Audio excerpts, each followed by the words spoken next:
Manos y es difícil hablar con un micrófono, pero vamos a hacerlo de la mejor manera para que no haya problemas con el sonido. En primer lugar, quiero dar las gracias a los hermanos de Lifeway por haber preparado este increíble evento, por la oportunidad de venir a predicar la palabra junto con los otros hermanos que van a estar exponiendo en estos 2 días. Damos muchas gracias al Señor por cada uno de ustedes que ha atendido a nuestra invitación de venir a esta conferencia y hemos estado orando que el Señor realmente bendiga la palabra predicada. Quería aclarar que mi apellido no es Michelin, es Michelén. Yo siempre digo que no soy multimillonario por una vocal, porque la Michelin es la llanta. Nosotros no tenemos nada que ver con eso, pero es un enorme placer estar aquí con ustedes en Mérida, Yucatán. Alguien dijo una vez que uno de los grandes problemas de los peces es que los peces no saben que ellos están mojados. Y lo que esta persona quiso expresar es el hecho de que nosotros, los seres humanos, vamos absorbiendo los rasgos predominantes de nuestra cultura como el aire que respiramos.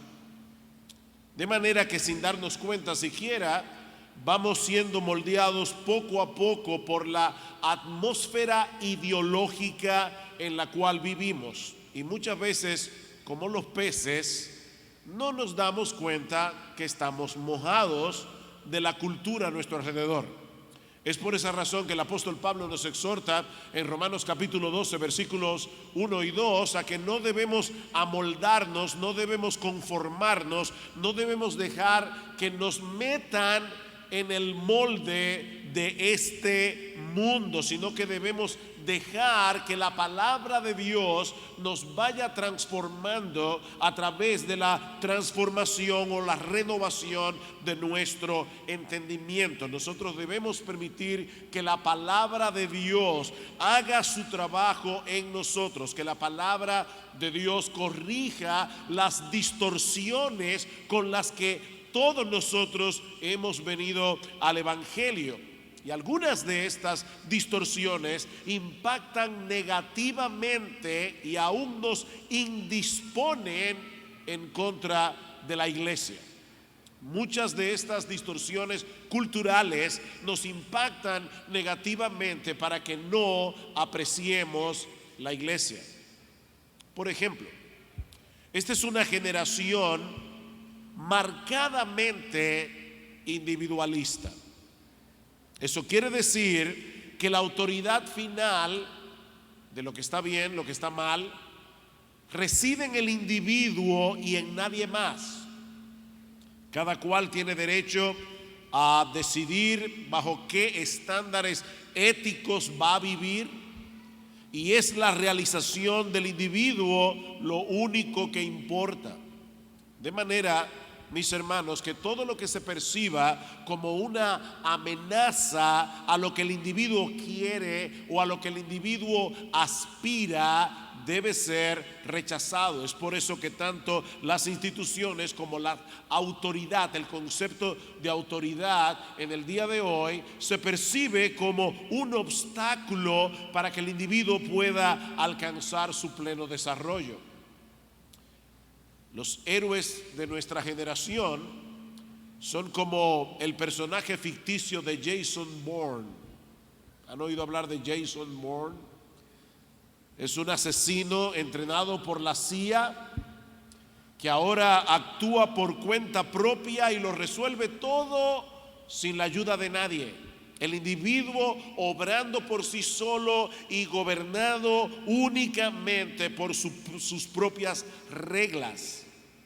Mis hermanos, ese rasgo dominante de nuestra cultura impacta negativamente la forma como percibimos la iglesia.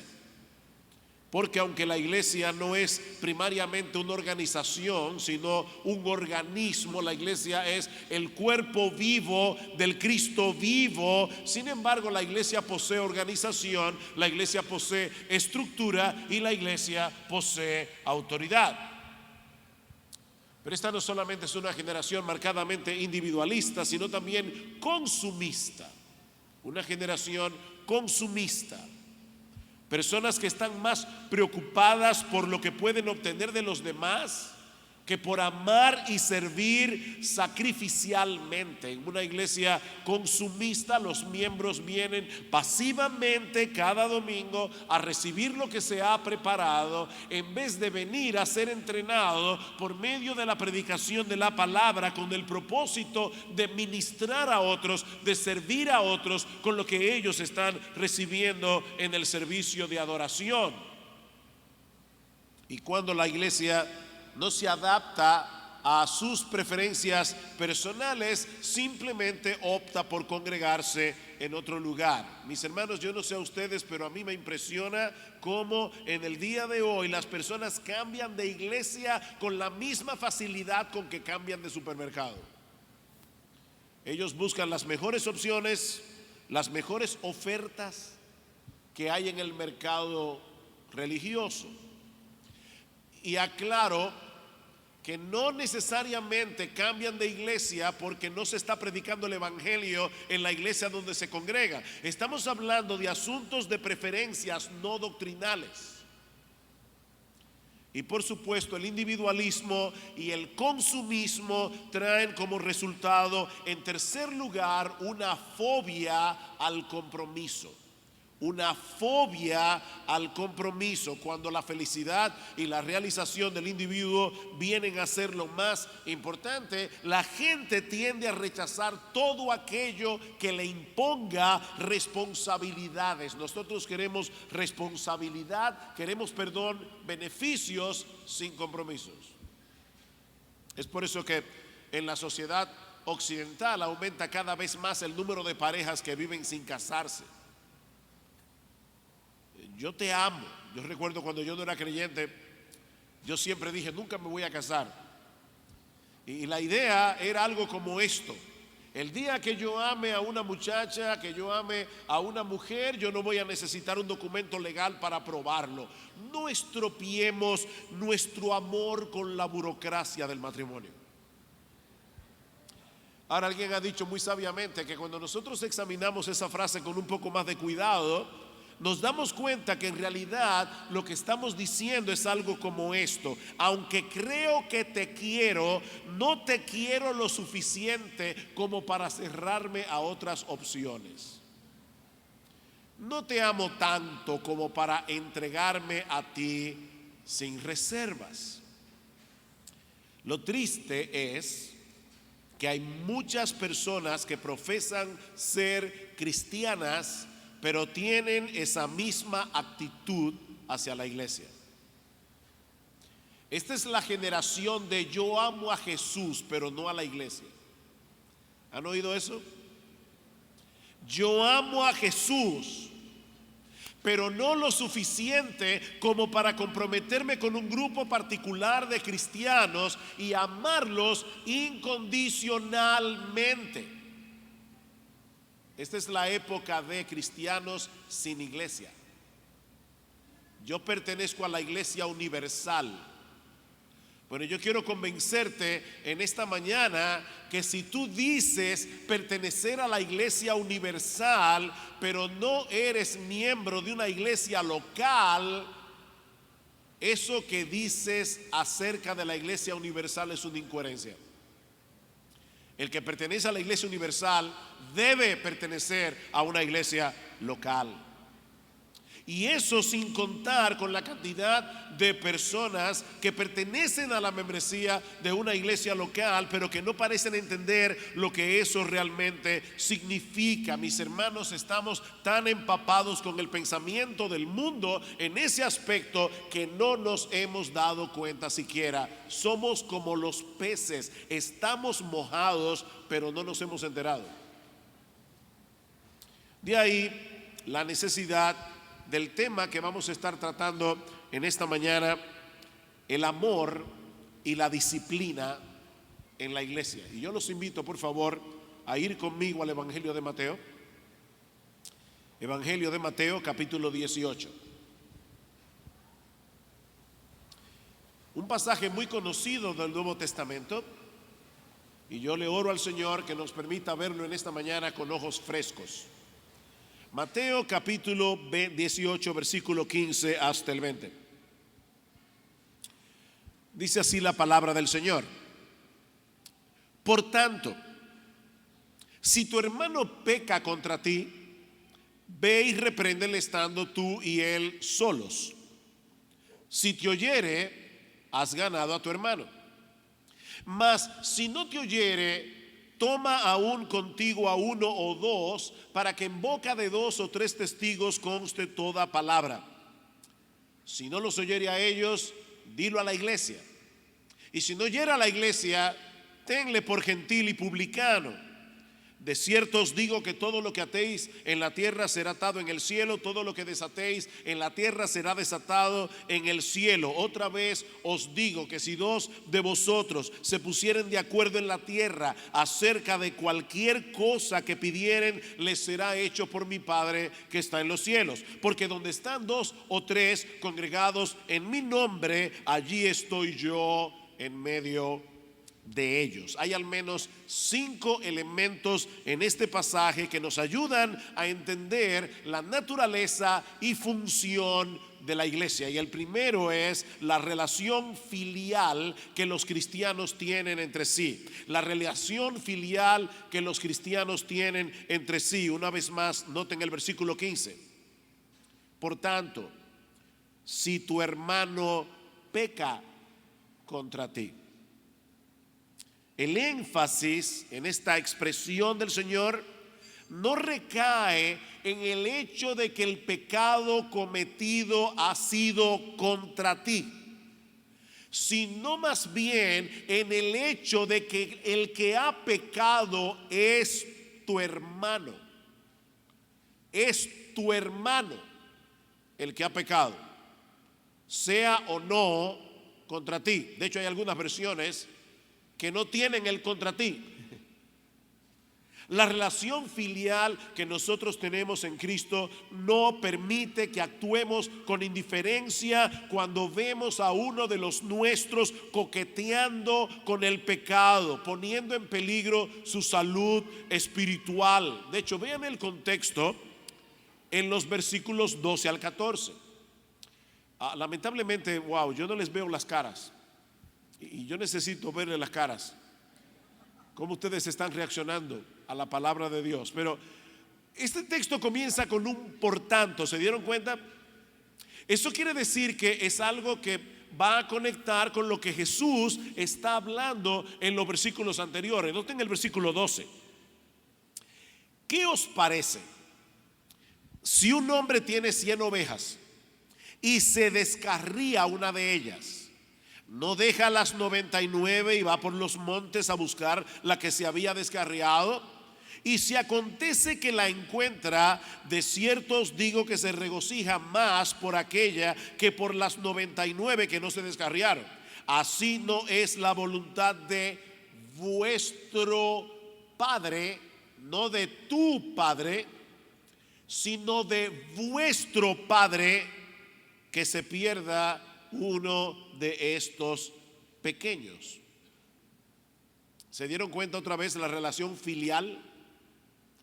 Cada oveja de Cristo es infinitamente valiosa a los ojos de Dios, porque el Señor Jesucristo dio su vida por cada una de ellas. Así que si algún miembro de la iglesia está tratando su pecado con ligereza, los demás deben tratar de hacerle ver el peligro en que está. ¿Saben por qué? Porque esa ligereza, esa falta de arrepentimiento puede ser un indicativo de que esa persona en realidad no conoce al Señor, aunque sea miembro de la iglesia. Hay muchos miembros de las iglesias que van camino al infierno y no lo saben. Ellos creen que son creyentes, pero no lo son. Y la falta de arrepentimiento puede ser una señal de que la persona está engañada. Así que el punto no es si el pecado que se ha cometido es contra ti, sino que el que lo está cometiendo es tu hermano. Si tu hermano peca contra ti. Esta persona es un miembro de la iglesia y por lo tanto, hasta que se demuestre lo contrario, debemos tratarlo como alguien que pertenece a la familia de la fe. Debemos tratarlo como uno de estos pequeñitos por los que Cristo derramó su sangre en la cruz. Vamos a suponer que la familia Pérez, formada por Juan, María y 5 hijos, se reúnen puntualmente todos los días a cenar a las 7 de la noche. Un día, uno de los hijos no llega a la cena. El otro día, el hijo no aparece. Pasan 3 días, el hijo no aparece. Ustedes se imaginan a uno de los padres diciendo, bueno, pero tampoco podemos tomarlo la tremenda, nos quedan 4. No, nadie en su sano juicio piensa así. Cada uno de los miembros de la familia, cada uno de los hijos de la familia Pérez es importante. Bueno, hermanos, nosotros somos la familia de Dios y cada uno de sus miembros son importantes a los ojos del Padre. Por eso dice, si un hombre pierde una oveja de 100 que tiene, ¿acaso no deja las 99 y va a buscar la oveja perdida? ¿Cuánto más cuando se trata del miembro de una familia? Eso es lo que yo pienso, pastor. Es que los pastores deben ir a buscar las ovejas que están perdidas. Perdóname, pero cuando tú notas el contexto del pasaje, te vas a dar cuenta que Jesús no está hablando del pastor. Jesús está hablando de ti. Eres tú, no el pastor, el que debe buscar la oveja perdida. Por supuesto que los pastores, si son buenos pastores, deben buscar las ovejas descarriadas. Pero mi hermano, lo que yo quiero convencerte en esta mañana es que si tú eres miembro de una iglesia y hay un miembro de tu familia que desapareció de los cultos de adoración, es tu deber irlo a buscar. No el mío solamente. Claro que es mi deber, pero no es el mío solamente, no es el de tu pastor. Es tu deber. Es en este contexto de la oveja perdida que ahora Jesús dice, por tanto, ¿se dan cuenta la conexión? Si hay 100 ovejas, una se pierde, hay que buscar esa oveja perdida. Por tanto, si tu hermano peca, ve y repréndelo. Ve y búscalo. Ve y busca la oveja perdida. Es tu responsabilidad porque es tu hermano el que está en peligro. Dice el comentarista William Hendrickson, todo seguidor del Señor debiera dedicarse a hallar la oveja que se ha descarriado a fin de llevarla de regreso al redil. Si tu hermano ha pecado, ve, dice el Señor. No te puedes quedar sin hacer nada. Ve. Sal a buscarlo. Somos miembros de la misma familia y por lo tanto no podemos permanecer indiferentes cuando uno de los nuestros está en peligro. Lo segundo que vemos en el pasaje es el proceso que debemos seguir para rescatarlo. En primer lugar, repréndelo a solas, dice el Señor en el versículo 15. En otras palabras, muéstrale en privado lo que ha hecho mal y de paso hazlo con un espíritu correcto. ¿Qué dice el apóstol Pablo en Gálatas capítulo 6 versículo 1? Dice, vosotros que sois espirituales, restauradlo en un espíritu de mansedumbre, mirándote a ti mismo, no sea que tú también seas tentado. Se requiere mansedumbre y humildad para llevar a cabo esta labor de rescate. No vayas con ese espíritu farisaico de condescendencia. Ven, impío, déjame ayudarte. Yo no entiendo, cada vez que yo oigo un creyente que dice, yo no entiendo cómo hay cristianos que todo lo que sigue de ahí para allá está mal. Porque la verdad es, mi amado hermano, que piensa en el creyente de tu iglesia que ha cometido el peor de los pecados. Tú y yo somos capaces de hacer lo mismo. Somos de la misma masa, somos pecadores rescatados. Así que considérate a ti mismo. Ve con humildad, no sea que tú también seas tentado. No vayas como un juez a condenar al hermano, sino como alguien que lo ama, como alguien que quiere hacerlo recapacitar.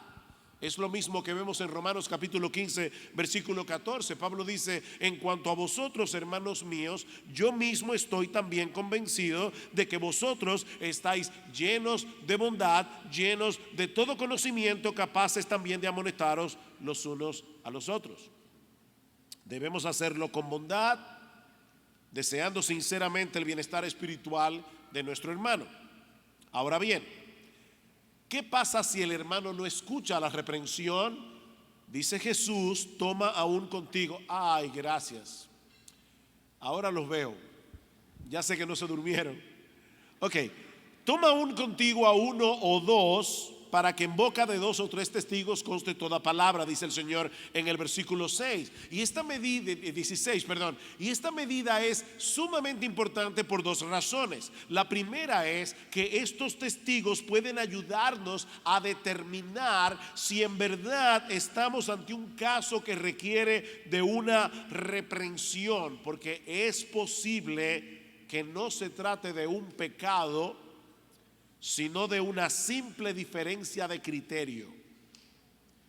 Nosotros le llamamos pecado a todo el que no hace las cosas como yo creo que se debe hacer. Bueno, el hecho de buscar a otro testigo nos ayudará a determinar si en verdad estamos delante de un pecado. Ahora, si en verdad es un pecado, el hecho de que ahora vengamos con 2 o 3 a tratar con este hermano en amor, eso puede ser usado por Dios para que la persona vea su condición y sea movido al arrepentimiento. Ahora, ¿qué pasa si todavía rehúsa escuchar a los 2 o 3 testigos? Entonces debemos dar el próximo paso con los testigos delante, versículo 17. Si no lo oyere a ellos, dilo a la iglesia. Y si no oyere a la iglesia, tenle por gentil y publicanos. Noten, mis hermanos, que el propósito de esta etapa pública es mover a la iglesia entera a actuar como familia en esta labor de rescate. Nosotros primero hicimos un esfuerzo en privado, luego con 2 o 3 testigos, ahora estamos involucrando a toda la iglesia para dar la oportunidad de que varios puedan hablar con esa persona. Eso quiere decir, mi amado hermano, que Jesús está presuponiendo que toda persona que verdaderamente es cristiana pertenece a una iglesia local, que puede escuchar este reporte, que puede involucrarse en la labor de rescate. Cuando Jesús dice dilo a la iglesia, es una iglesia que puede escuchar. ¿Dónde está esa iglesia? Tú perteneces a la iglesia universal, pero no perteneces a ninguna iglesia local. ¿Qué hacemos? ¿Lo ponemos en Facebook? ¿Cómo nosotros vamos a enterar a toda la iglesia del problema que tú tienes? Para que la iglesia pueda involucrarse en la labor de rescate. La única forma en que nosotros podemos aplicar Mateo 18 es si hay una comunidad de cristianos donde yo sé quiénes son los que pertenecen a esa comunidad. Díselo a una iglesia en particular, a la iglesia a la que tú deberías pertenecer o yo debería pertenecer. Dilo a la iglesia. Esa iglesia puede oír, esa iglesia puede hablar, porque dice si no oyere a la iglesia, tenle por gentil y publicano. A veces yo viajo a algunos lugares y la gente escucha a los pastores por internet y dice: pastor, usted es mi pastor. No, yo no soy pastor de nadie en México. Mi iglesia es de República Dominicana. Y créanme, es más fácil verme en YouTube que conocerme personalmente. Mucho más fácil. Nunca voy a tener con nadie ningún problema por YouTube. Nadie se va a ofender. El problema está en el trato personal. Recuerden lo que decía ese versito, que no sé quién lo escribió: vivir con los santos en el cielo, eso será una gloria. Vivir con ellos aquí abajo, eso es otra historia. Es muy fácil ser amigo de todo el mundo por internet. Lo difícil es rozarnos con las personas. Así que yo soy pastor de una iglesia que tiene sus miembros y yo sé quiénes son y quiénes no pertenecen a la membresía. Es una iglesia local de la que Jesús está hablando aquí, no una iglesia universal. ¿Y qué es lo que se quiere lograr? Bueno, eso nos lleva a nuestro tercer encabezado, el propósito de la disciplina. Lo que se quiere lograr en primer lugar es ganar al hermano. ¿Se dieron cuenta? Has ganado a tu hermano. El propósito más evidente es ganarlo de vuelta, versículo 15. Aunque el pecado cometido haya sido contra ti, el propósito de este proceso no es que tú salgas vindicado, que se demuestre que de verdad la persona está en pecado, porque ha pecado contra ti. No, el problema es que él ha pecado, está en peligro, hay que rescatarlo. De ahí el lenguaje del Señor: has ganado a tu hermano. Vas a ser un instrumento en las manos de Dios para que esa persona siga disfrutando de la bendición de Dios. Porque el hombre en su pecado se está perdiendo. Has ganado porque en su pecado el hombre se está perdiendo. Giancarlo mencionaba el libro de Piper: no desperdicies tu vida. Bueno, el pecado nos lleva a desperdiciar nuestras vidas. Nos estamos encaminando a un fin miserable. Y nosotros no queremos que eso suceda con ninguna de las personas que amamos. Me llama poderosamente la atención un pasaje en la segunda carta a los Corintios. Pablo dice al final de esa carta: no que nos enseñoreemos de vuestra fe, sino que colaboramos para vuestro gozo. Porque por la fe estáis firmes. ¿Por qué nosotros predicamos la palabra en la iglesia y a veces exhortamos a la iglesia y a veces amonestamos a la iglesia?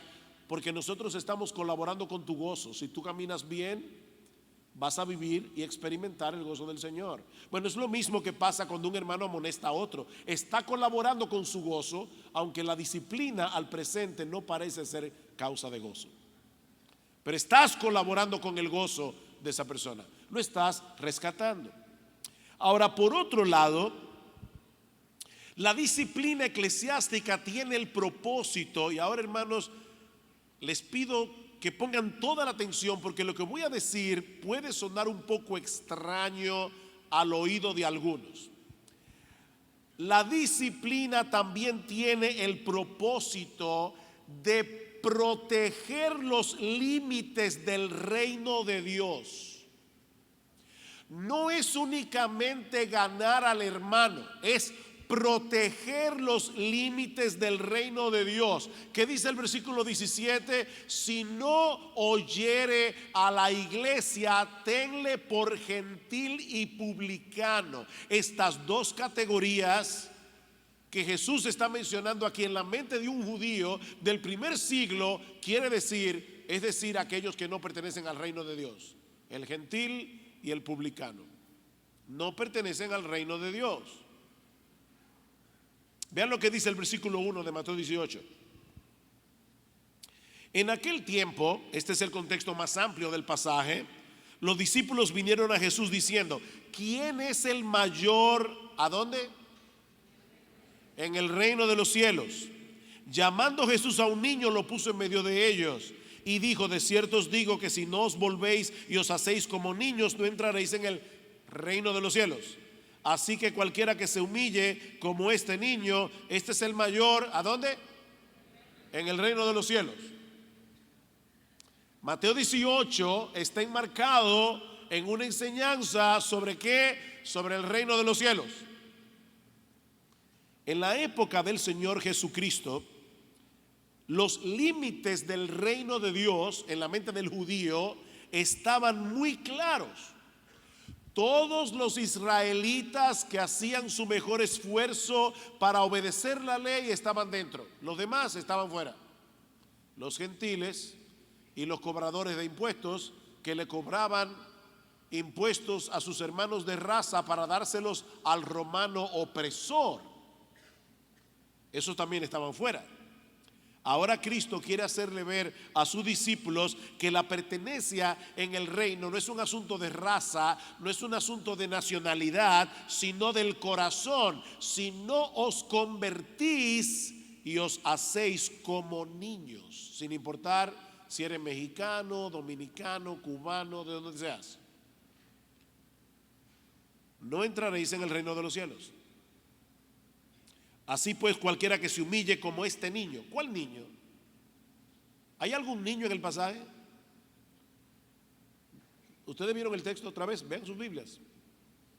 Lo quiero ver con los ojos hacia abajo ahora. ¿Hay algún niño en este pasaje? ¿A dónde está el niño? Se les perdió el niño. ¿Dónde está el niño? Óigame, a cualquiera que se le pierde un niño se pone nervioso. Y ustedes están como de lo más tranquilo y el niño se perdió. ¿Dónde está el niño? En el versículo 2. ¿Qué pasó con ese niño? Llamando al niño, ¿qué hizo el niño? Vino. ¿Qué es lo que Jesús está enseñando ahí? No es que porque todos los niños van al cielo. O alguna persona piensa que ya por ese texto todos los niños van al cielo. O que si yo soy obediente como un niño voy al cielo porque es salvación por obras. No, lo que Jesús está diciendo es que un verdadero convertido, un verdadero creyente, es una persona que ha renunciado a su autonomía y ahora obedece a Jesús como Señor. No perfectamente, nadie obedece a Jesús perfectamente, pero sí sinceramente. Si tú no obedeces a Jesús, si Él no es tu Señor, tú no vas camino al cielo. Porque los que pertenecen al reino son personas que se han sometido al señorío de Jesús. ¿Qué pasa cuando un creyente está en pecado, miembro de la iglesia? Uno fue a amonestarlo y no le hizo caso. Fue con 2 o 3 y no le hizo caso. Ahora se lo dijeron a toda la iglesia. La iglesia está orando y está involucrada en tratar de rescatar a esta persona y tampoco oye a la iglesia. Mis hermanos, ¿a qué conclusión deberíamos llegar? ¿Cuál es la conclusión? Camina como ganso, habla como ganso y se mueve como un ganso. ¿Qué es un ganso? Una persona que no quiere obedecer a Jesús y van 2 o 3 y va a la iglesia. Ay, pero mire que él está aquí desde que la iglesia se fundó. No oye a la iglesia, tenle por gentil y publicano. En otras palabras, tienes que tratarlo a partir de ese momento como alguien que no pertenece al reino de Dios. ¿Sabes lo que eso significa, mi amado hermano? Eso significa que las iglesias de Cristo funcionan como embajadas del reino de Dios. Si tú dices ser creyente y no hay ninguna iglesia local a la que tú pertenezcas, tú no tienes pasaporte del reino. Es posible que tú seas un cristiano, pero que vives en una anomalía en cuanto a tu ciudadanía celestial. La membresía de la iglesia, cuando tú te haces miembro de una iglesia, esa iglesia te está expediendo el pasaporte que dice que tú eres ciudadano del reino de los cielos. ¿Saben lo que es la disciplina eclesiástica cuando te quitan el pasaporte? Ustedes se imaginan que yo llegue ahora a Estados Unidos y diga, vine aquí a entrar aquí a Estados Unidos porque yo soy americano. Ajá, y déjeme ver su green card. No, lo que pasa es que yo me cansé de ser dominicano y ahora decidí que soy norteamericano. No, es que nadie se hace norteamericano porque quiera hacerse norteamericano. Bueno, de la misma manera, mi amado hermano, para que una persona diga pertenecer al reino de Dios, tiene que pertenecer a una iglesia local que testifique sobre la profesión de fe de ese individuo. Si tú no tienes una iglesia local que testifica que lo que tú crees y como tú vives es lo que cree y como vive un cristiano, mi hermano, es mi deber decirte, tú no tienes pasaporte del reino de los cielos. Y vuelvo y repito, es posible que haya un cristiano así. pero es una anomalía. Y es una anomalía que debe ser corregida. Así que cuando Cristo dice, tenle por gentil y publicano, lo que el Señor está diciendo es, retírale el pasaporte. Retírale el pasaporte. Esa iglesia ya no está reconociendo públicamente que esa persona es creyente. Así que mis hermanos, mantener en la membresía de la iglesia a una persona que no está dando evidencias de haber nacido de nuevo es negarle la posibilidad de que esa persona vea su pecado y pueda venir a Cristo en arrepentimiento y fe, y entonces sea salva. Vayan conmigo a 1 Corintios capítulo 5. Ahí tenemos el caso del hombre que estaba viviendo con su madrastra y era miembro de la iglesia en Corinto. ¿Sabe lo que le dice Pablo? Versículo 4. En el nombre de nuestro Señor Jesucristo, reunidos vosotros y mi espíritu con el poder de nuestro Señor Jesucristo, el tal sea entregado a Satanás para destrucción de la carne, a fin de que el espíritu sea salvo en el día del Señor. Sáquenlo de la sombrilla de protección de la iglesia. Eso es entregar a Satanás. ¿Con qué propósito? Otra vez, para ganarlo.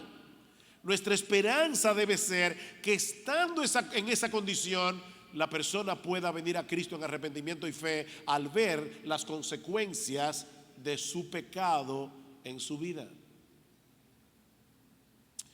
Y eso nos lleva a nuestro cuarto encabezado. La autoridad que Cristo le confirió a la iglesia para aplicar la disciplina. La autoridad que Cristo le confirió a la iglesia. ¿A quién le escribe Pablo su carta a los Corintios? Esta es una pregunta muy profunda. ¿A quién le escribió Pablo su carta a los Corintios? Bueno, déjeme decirles algo. Esto solamente lo saben los estudiantes de seminario. A los Corintios. Pero no a los pastores de Corintios. Pablo está escribiéndole a una iglesia y le está diciendo, entreguen a ese hombre a Satanás. La autoridad de la disciplina Cristo no se la dio a los pastores, Cristo se la dio a la iglesia como iglesia. Por eso dice Mateo 18, versículo 18: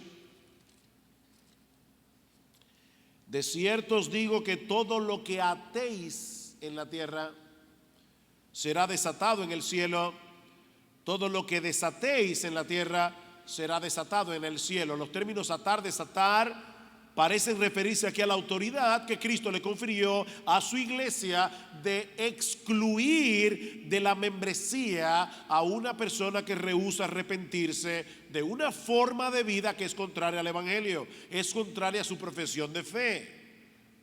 Y por la forma verbal que se usa aquí, tal vez deberíamos traducir el texto de esta manera: todo lo que atéis en la tierra, la decisión formal que ustedes tomen como iglesia luego de haber seguido este proceso que yo acabo de describir, ya fue atado en el cielo.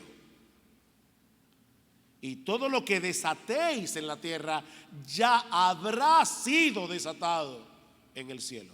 Estamos hablando en el nombre de Cristo conforme a la mente de Cristo. Cuando una iglesia dice, esta persona no pertenece al reino de los cielos, porque está viviendo en pecado abiertamente y no se quiere arrepentir. Es por eso, mis hermanos, que la disciplina en la iglesia debe llevarse a cabo en mucha dependencia del Señor en oración. Lo que nos lleva al quinto aspecto de este pasaje: la necesidad de sabiduría para aplicar la disciplina de la iglesia. Versículo 19: otra vez os digo que si dos de vosotros se pusieron de acuerdo acerca de cualquiera cosa que pidieren, les será hecho por mi Padre que está en los cielos. Mis hermanos, Jesús no ha cambiado de tema. ¿De qué está hablando ahí? De la disciplina en la iglesia. Versículo 20: porque donde están dos o tres congregados en mi nombre, ¿haciendo qué? Practicando la disciplina. allí estoy yo en medio de ellos. Hay personas que toman el pasaje, el versículo 20, y lo separan del texto. Y recuerden que un texto fuera de contexto es que un pretexto. Jesús está hablando de la iglesia aplicando la disciplina. Y aunque el texto dice cualquier cosa que pidan aquí en la tierra, debemos suponer por el contexto, como dice otra vez el comentarista Guillermo Hendrickson, que se refiere de manera más particular a pedir sabiduría para actuar en asuntos de disciplina. Dice Guillermo Hendrickson, se da la seguridad de que aun cuando en cierto lugar la comunión de creyentes está formada por solo 2 o 3, aun estos 2 o 3, cuando estén de acuerdo entre sí, pueden definitivamente contar con la dirección que acaban de pedir, la dirección del cielo para aplicar la disciplina. Cuando este proceso disciplinario se está llevando a cabo en el nombre de Cristo, es decir, bajo la autoridad de Cristo y siguiendo las enseñanzas explícitas de Cristo, en este pasaje, Él está allí en medio de ellos aplicando la misma disciplina que la iglesia está aplicando. Nosotros estamos hablando como una embajada del cielo, estamos actuando en nombre de nuestro Rey y diciendo: le estamos retirando el pasaporte a esta persona, ya no podemos seguirlo reconociendo como ciudadano del reino de los cielos. Bien, hermanos, ¿qué hemos aprendido hoy? Que la iglesia no es un club social. La iglesia es una familia local de creyentes a la que tú te comprometes a través de la membresía. Y hay al menos 3 cosas que quiero dejar en tu mente antes de concluir. En primer lugar, aprendemos de este pasaje que es la voluntad de Cristo que todos los que son suyos vengan a formar parte de la membresía de una iglesia local. No que sea un asistente, no. Que sea miembro de una iglesia local. El bautismo es la puerta de entrada a la membresía de la iglesia. Es que sea parte de una iglesia local.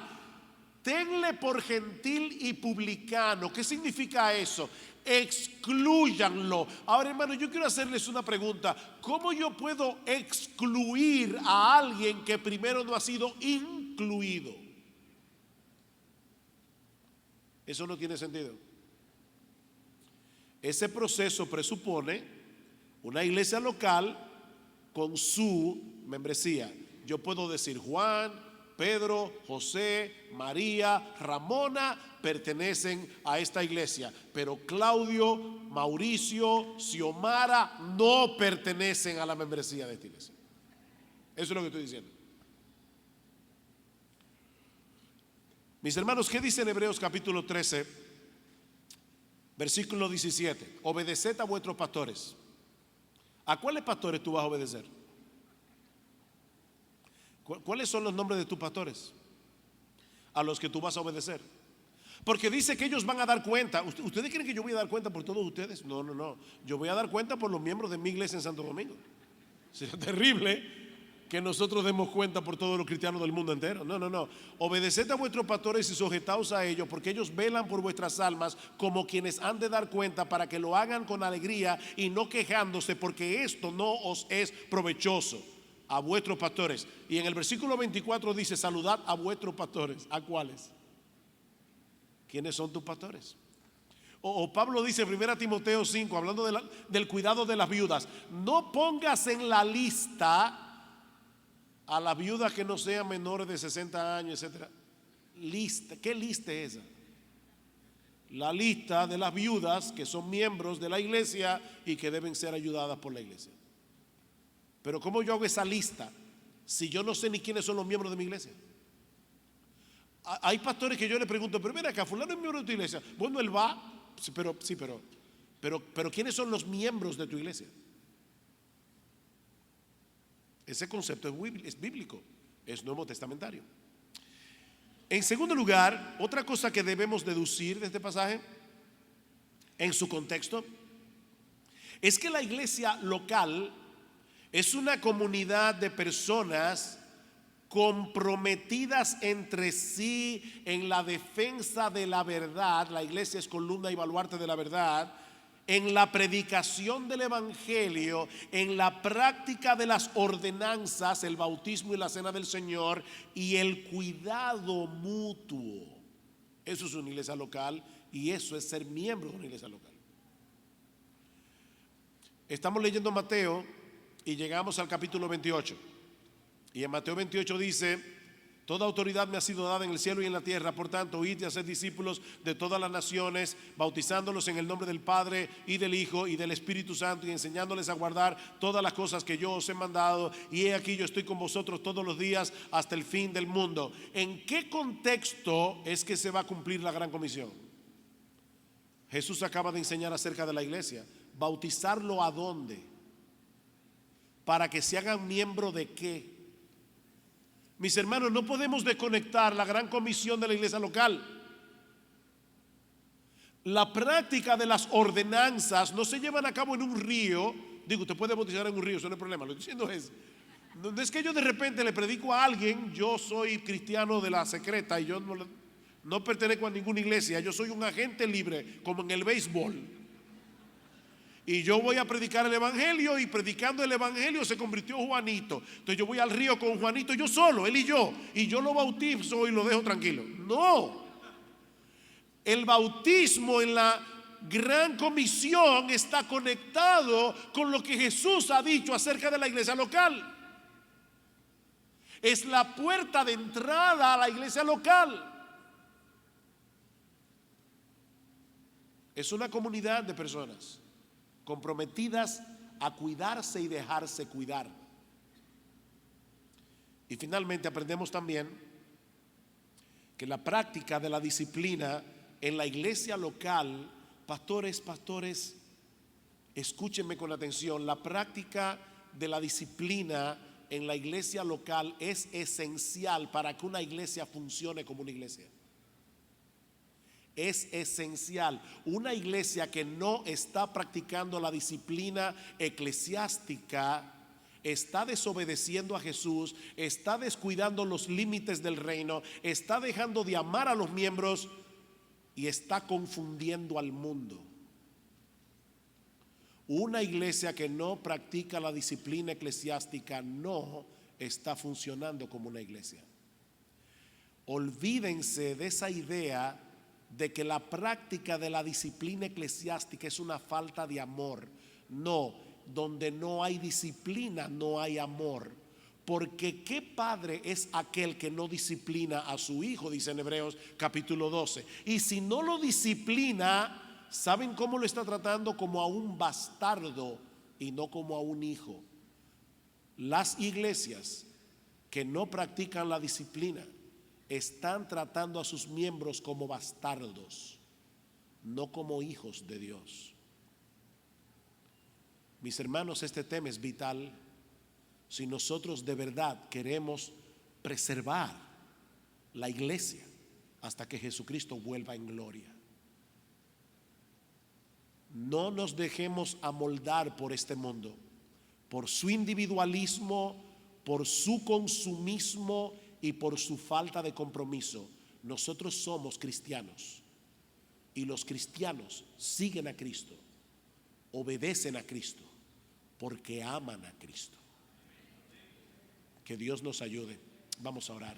Padre, queremos darte gracias por habernos dado la oportunidad de predicar tu palabra una vez más aquí. Te pedimos tu bendición por el resto de esta conferencia. Ayúdanos a abrazar la verdad de tu palabra, porque te lo suplicamos a ti en el precioso nombre de nuestro gran Dios y Salvador Jesucristo. Amén y amén. Muchas gracias.